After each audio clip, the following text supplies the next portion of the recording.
বাংলাদেশে 2026 সালের 12ই ফেব্রুয়ারি যে গণভোট অনুষ্ঠিত হতে যাচ্ছে, তাতে যদি হ্যাঁ জয়যুক্ত হয়, তবে সংবিধানে আমূল এবং যুগান্তকারী কিছু পরিবর্তন আসবে। এই পরিবর্তনগুলোর মূল ভিত্তি হল জুলাই জাতীয় সনদ। হ্যাঁ জয়ী হলে সংবিধানের প্রধান যে পরিবর্তনগুলো হবে তার একটি তালিকা নিচে দেওয়া হলো।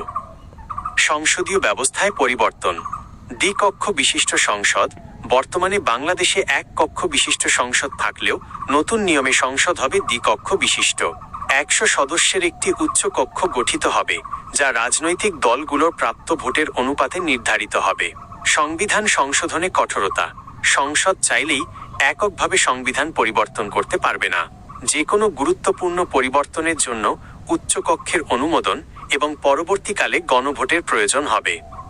2. প্রধানমন্ত্রীর ক্ষমতার সীমাবদ্ধতা।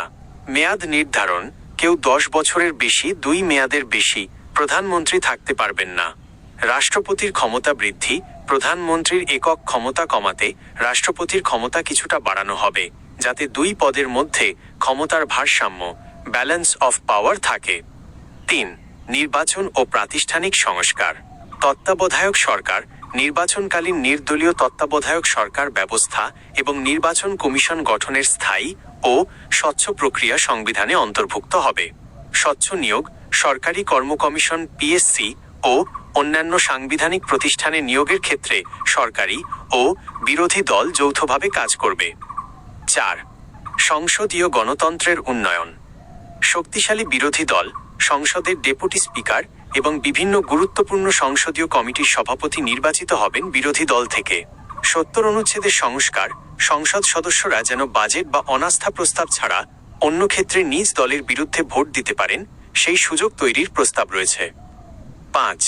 নাগরিক ও মৌলিক অধিকার। ইন্টারনেট অধিকার। ইন্টারনেট সেবা পাওয়াকে একটি মৌলিক অধিকার হিসেবে গণ্য করার প্রস্তাব রয়েছে, যা জরুরি অবস্থাতেও সহজে বন্ধ করা যাবে না। বিচারের স্বাধীনতা। বিচার বিভাগকে নির্বাহী বিভাগ থেকে সম্পূর্ণ স্বাধীন ও শক্তিশালী করার ব্যবস্থা নেওয়া হবে। রাষ্ট্রপতির ক্ষমা। দণ্ডপ্রাপ্ত অপরাধীকে রাষ্ট্রপতি চাইলেই নিজের ইচ্ছামতো ক্ষমা করতে পারবেন না। পরবর্তী ধাপ, হ্যাঁ জয়ী হলে নতুন নির্বাচিত সংসদ প্রথম 180 দিন কনস্টিটিউয়েন্ট অ্যাসেম্বলি বা সংবিধান সংস্কার পরিষদ হিসেবে কাজ করবে এই পরিবর্তনগুলো কার্যকর করার জন্য। আপনি কি এই গণভোটের নির্দিষ্ট কোনো পয়েন্ট বা জুলাই সনদ সম্পর্কে আরও বিস্তারিত জানতে চান?